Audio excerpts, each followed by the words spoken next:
Hey, this is a guide on how you can find the right arm wrestling technique for yourself. Now, you don't have to stick to one technique, but you need to find the right starting point which allows you to progress over time and explore your strengths and weaknesses. Now, how do you find that technique? You can do a number of things. The first is you may notice that you are stronger at some techniques than others. You may feel stronger going inside, or you may be able to generate more power through outside techniques. This is mainly determined by your anatomy. If you're, say, a smaller person with a smaller hands and limbs, you will naturally be better at inside movements and you will be able to generate more power through your arm because of your leverages. And that makes even more sense when you realize that shorter people usually have smaller hands, which make them disadvantageous in terms of applying power through their hand.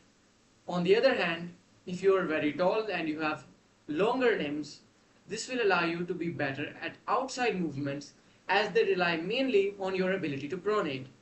And when you have longer limbs, it increases the amount of torque that you can produce through your hand and arm and shoulder.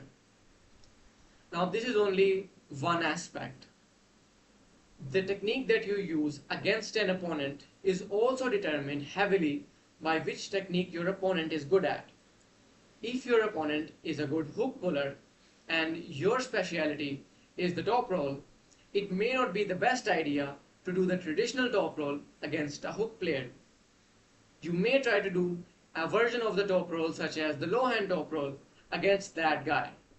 So you also have to keep in mind the opponent that you're facing and his strengths and your strengths, his weaknesses and your weaknesses, and you have to align yourself in such a way that you're using your strengths against your opponent's weaknesses.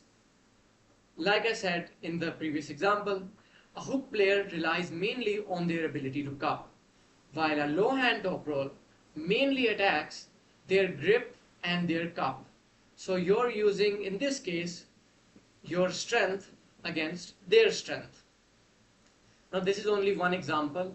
Another example would be, say you're a hook player and your opponent is a flow wrist presser.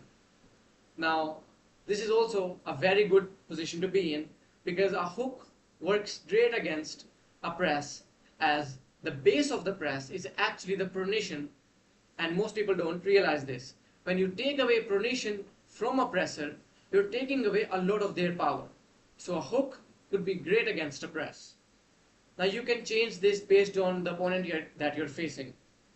But you may have a default move that you can stick to based on the previous instructions, and there may be a technique that you may adapt based on the opponent that you're facing.